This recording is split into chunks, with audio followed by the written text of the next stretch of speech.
This Halloween, I've decided to take a look at the weird and wacky world of Castlevania fan games. From NES hacks to a cauldron of homebrew adventures, let's see what we could whip up, starting with Castlevania The Lacard Chronicles 2.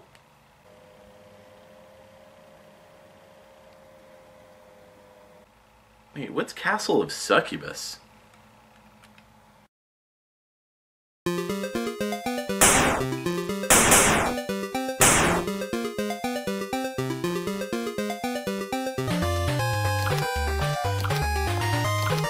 Oh, it's going to be one of those kinds of games. Oh, why do I feel weird? All of a sudden, all the weird is everywhere.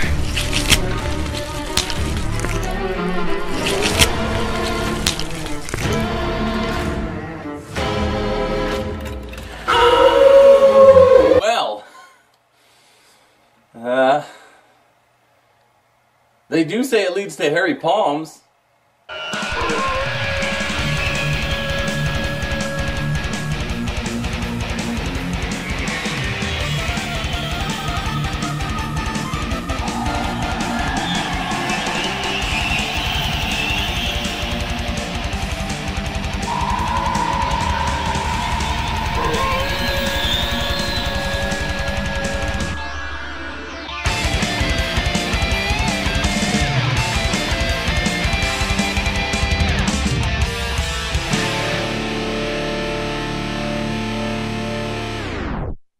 This shouldn't have happened.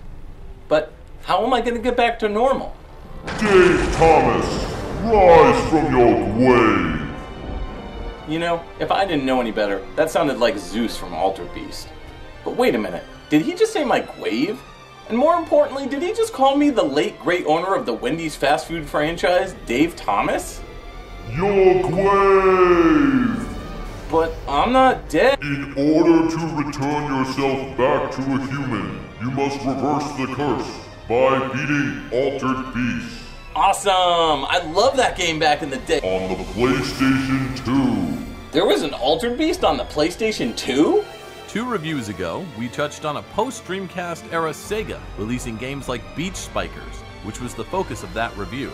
Well, throughout the 2000s, Sega would continue to explore not only new IPs, but also old ones. We'll get to you at a later date, I promise. Anyways, regarding Altered Beast, Sega decided to develop a Game Boy Advance sequel to the original that failed to impress, but at least it stayed true to the original story format of the Greek mythology-inspired arcade hit that started it all. Personally, I had a ton of fun playing the first Altered Beast on an actual dedicated cabinet that I would revisit multiple times at a local recreational club I belonged to in the 90s. It quickly became one of my favorite pre-Dreamcast era Sega games. In fact, it was one of the first 5 Genesis games I bought when I became a Genesis owner for the first time in the early 2000s. The game's plot involves Zeus attempting to rescue his daughter Athena, no, not that Athena, by sending a Roman army officer after her captor. This beat-em-up puts you in the role of the Centurion, who collects orbs from a white wolf that boosts both physical looks and fighting strength. Eventually, he becomes a different creature depending on the level, from werewolves to werebears to flying lightning dragons and more. Your unnamed hero transforms into these monsters to take on the evil demon lord Neph and rescue Athena. No, not that Athena. So how in the world did Altered Beast shift into a more modern generation with new methods of storytelling like CG and in-game cutscenes, 3D camera angles, and voice acting that didn't sound like nails on a chalkboard? Well, it didn't, because this game is probably the most frightening thing you'll see, hear, or experience this Halloween. So how bad is it? Let's take a look at Altered Beast for the PlayStation 2. Altered Beast, better known as Project Altered Beast, was released on the PlayStation 2 in 2005, but only in Japan and PAL regions. See, the game didn't sell well enough for Sega's American branch to consider it worth the plastic and printing paper, and I couldn't agree more. The game was developed by Sega Shanghai Software Company and Sega's WoW Incorporated development teams, which is odd because they later went on to make much better games. I suppose everyone's got to start from somewhere. You know, I should have realized this game was awful when they screwed up the load screen. Like, look at this. I clicked load. It says load successful, then it actually makes you load the file. It's not a successful load if you didn't actually load the save first. How does that make any sense? Anyways, the game starts off with a dirty looking cutscene where the lead character is dropped out of a helicopter in some sort of container as the airborne vehicle crashes. We are introduced to a man named Luke Custer, whose memories are mostly gone. However, after defeating bosses throughout the entire game, you'll be treated to random snippets of memories which loosely tie together a plot. Gone are the tie-ins to Greek mythology. There's no Zeus, no Athena, nothing. Instead, we have the RC Cola version of Metal Gear Solid. Who's down with the RC Cola reference, Anybody? You know, they just celebrated their 8th purchase. So, instead of getting a riveting story filled with moderately unique and interesting characters with stellar voice acting, we get poorly voiced generic ripoffs of Solid Snake and crew. More on that later though. We learn that we're in a city called Forest Town.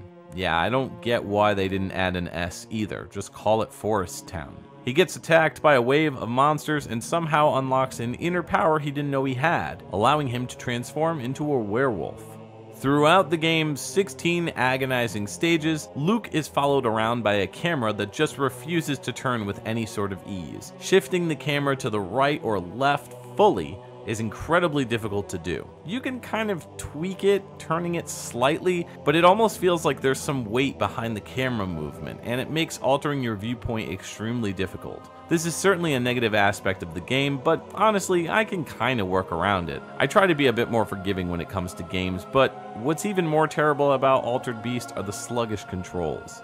Luke runs around taking out bad guys with extremely slow combat moves. He can do a jump with the X button and a kick with the square button, and if you get a running start, you can do a slide attack as well. If enemies become weak enough, pressing triangle will allow Luke to steal a bit of life essence from the enemy, which is color-coded green, or they can drop health, which is red.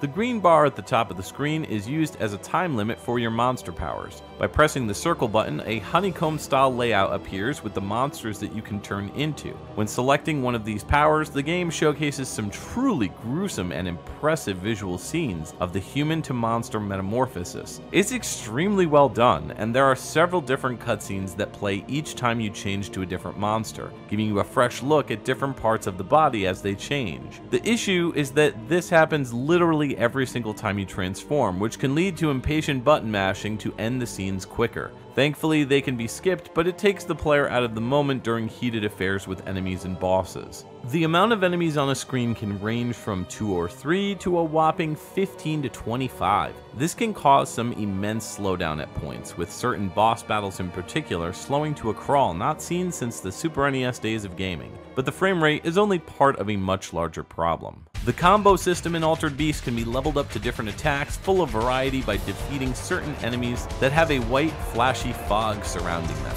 Once beaten, you'll get a pickup that will allow you to level up your attacks, and it also lets you into the next section of the level, and these are based on the number of points that you've acquired versus the number of points new attacks cost. Once purchased, the combo abilities will improve, but the combo system is arguably flawed for one reason. When attacking, Luke or his were personalities suffer from delayed button combos. If you try to chain together an attack, it has a slow reaction time and can often leave him vulnerable to being attacked. When enabling combos, the speed is so slowed down that it sometimes feels like the more intensive button memorizations are broken. You'll try to chain together a square, square, square, square, triangle, and it just won't happen. Honestly, during my playthrough, I stopped trying to attempt anything beyond a 3 or 4 button combo because the game just doesn't want to register your button presses. It's especially bad for the underwater and sky transformations, where you aren't able to stop on a dime and move away from enemies, so you've got to take this into account when fighting. In a better game with tighter controls, this could have worked, but with poor responses, it's just not worth it. Once enabled, the monster bar begins to go down bit by bit. If it completely depletes, you can stay in monster mode, but then your health begins to drain until it kills you. You can trigger back to human mode with a press of the circle button, and it's much faster than having to watch the cutscene where Luke transforms. When returning to human mode, you can make your way back to the save points that are barely scattered throughout the levels, so you can get an instant refill of health. Sadly, this doesn't refill the monster bar, which means Luke will have to farm it from enemies in human form, which takes forever, and is simply near impossible in large crowds of baddies, mostly because of Luke's weak attack strength. There's a few things that would have made this game much more playable. For one, they could have had an ability for Luke's health and monster bars to be upgradable. Instead, they stay the exact same amount throughout the entire experience. It's also worth noting that not all monsters are created equal when it comes to draining the monster bar. The Minotaur, for example, lowers the bar at an insane rate, whereas the bird can last much longer. Also, if they refilled the monster bar, it would make having to crawl back to these save points actually worth revisiting. To summarize, the gameplay cycle typically goes something like this. Luke has no monster bar. He chips away at enemies and manages to get some saved up. Then, he transforms into the monster to be able to actually fight more of these bad guys. He ends up sustaining too much damage very quickly and loses too much of his monster bar, requiring him to return back to his save spot and refill health, only to then lose some of it fighting to regain his monster bar back. You're constantly chipping away at the levels, making them feel like they drag on forever. The worst part is, these aren't just the growing pains of the first few levels until you end up getting stronger. This is the entire game.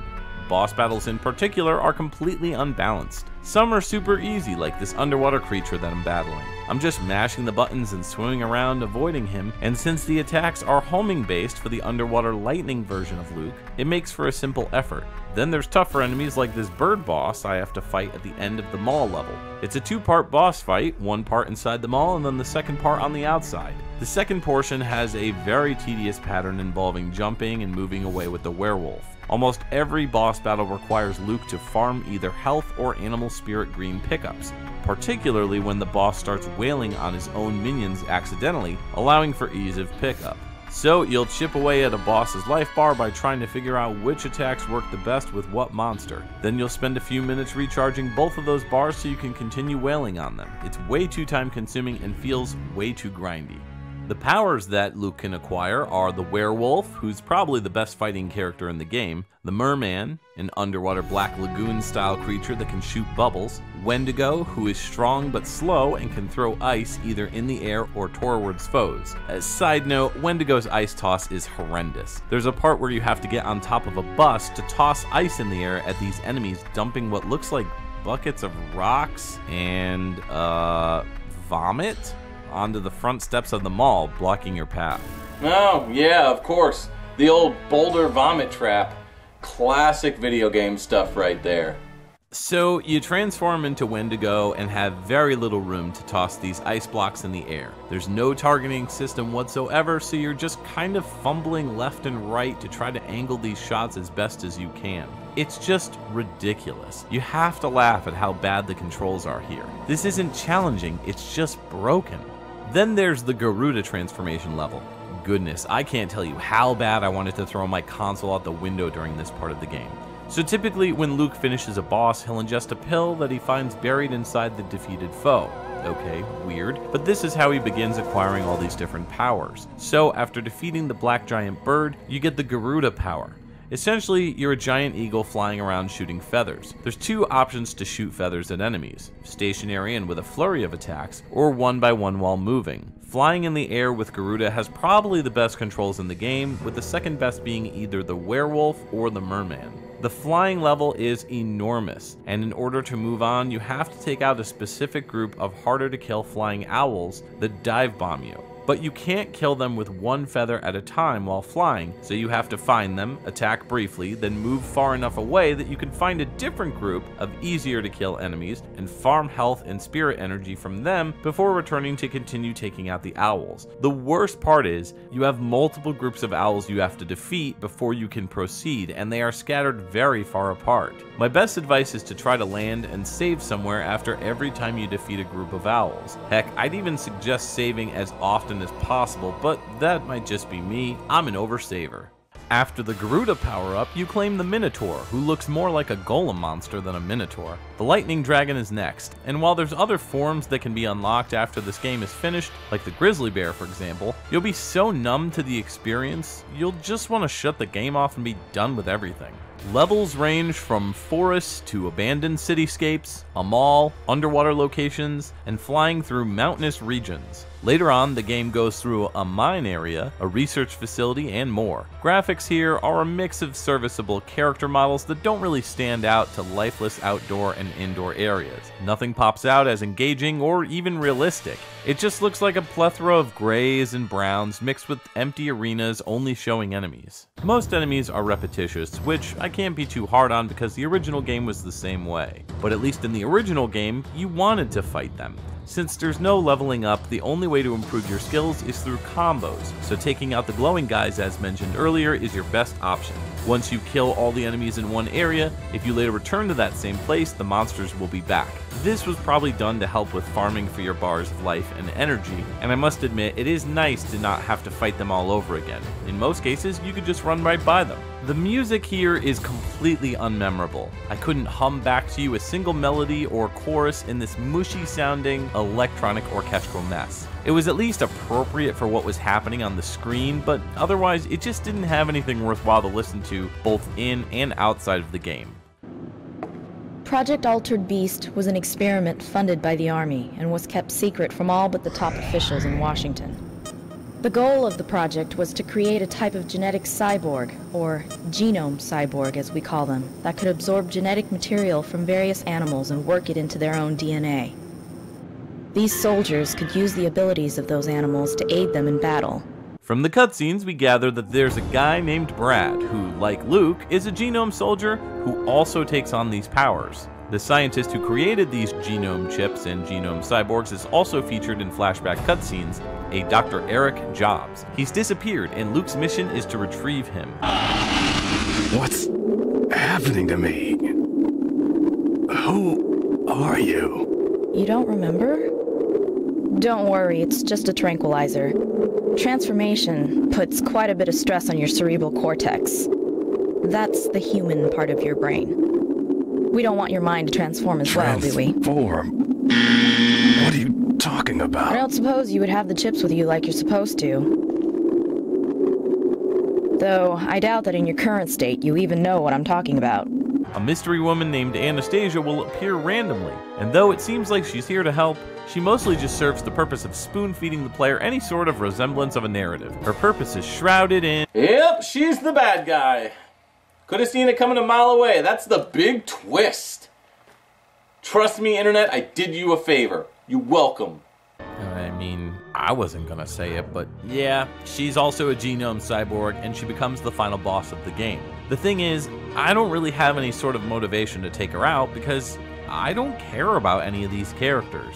But I gave it an honest shot and couldn't make it past her fourth form. You're supposed to fly around with the Garuda and attack while she's idle, or find some sort of perfect spot to hit her with your feathers, but it seems like no matter where I go, she gets me. If I hide in the corner, I don't get hit, but then I can't hit her. And with that, I say I'm done with this game. I spent close to 5 hours alone trying to beat this boss, and I'm done. Here's the thing, it's not like you can start right where you left off. When you get a game over, there's no continue option. It loops you back to the main menu, where you have to load successfully, then load it for real because this game is hogwash. Then you're back to the save spot where you have to refight all 3 other time-consuming forms of the final boss. And the crazy thing is, plot-wise, it makes absolutely no sense why Anastasia is fighting you to begin with. To summarize Anastasia's monologue, she's upset that Dr. Eric Jobs preferred Luke over her and Brad, but she released the genome virus that turned everyone into the monsters that you've been fighting, including the genome poisoned doctor, who you see right before the fight. Then, she absorbs him. I've watched the ending online for the game. There's absolutely no scene where the doctor is saved. So it was all for Eric's attention, which is meaningless when he's dead by your hands? Way to go, Anastasia. If you're one of the unlucky ones who gets through Altered Beast, there's some additional content like a boss rush mode, as well as the grizzly bear power-up, and a few others. None of it's really worth the effort. There's also these unique enemies that you can find hidden throughout the game that improved your transformation abilities, but the only one I managed to find in the entire game disappeared on me because I couldn't beat him in time, and he refuses to respawn even when I left the area and came back. So what, I just don't get another shot? Thanks, Sega. I'm just gonna throw this back in the garbage where it belongs and play the original on Genesis. Altered Beast is aptly otherwise known as Project Altered Beast, because that's exactly what it is. a project. It's an unfinished mess of a game that has a lackluster story, stiff camera, unbalanced bosses with bland level design, and a health and energy farm system that brings the forward momentum of gameplay to a halt. Literally, the only thing I can say that I enjoyed in this game were the transformation cutscenes, as they are exceptionally grotesque and creative. Avoid Altered Beast on PlayStation 2 at all costs. It is one of the worst games I've played on the system and isn't worth your time. So, you didn't finish the game. I mean, you saw that hot garbage, didn't you? I should be changed back just for suffering through this terrible, awful game. I suppose. Great. How do we do it? Just press circle on the controller. What? That's it? That's all I had to do? Yup. Oh well, I'm gonna go to Wendy's. The 4 for 4 is calling me. Junior bacon cheeseburger, and of course, sriracha sauce for my nuggets. I like to mix in the spicy chili packets they give with the chili, and stir it up in the little container with a french fry. I wonder if they have RC Cola. Well, that was a hair-raising experience. Pun intended. Welp, the Halloween curse on this show got me again. This time wasn't so bad, aside from the wretched game. But, you know, I still have the taste of fur and bad games stuck in my mouth. Maybe some Halloween candy will help. As always, guys, thanks so much for watching, and stay tuned for more on the channel. Oh, and happy Halloween.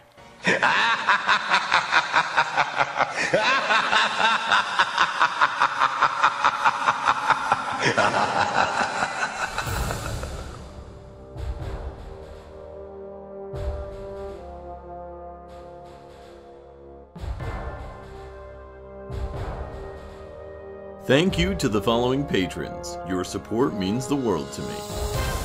Want more Dude You Haven't Played This Game? Make sure to stay subscribed to the channel and check out these videos enclosed below.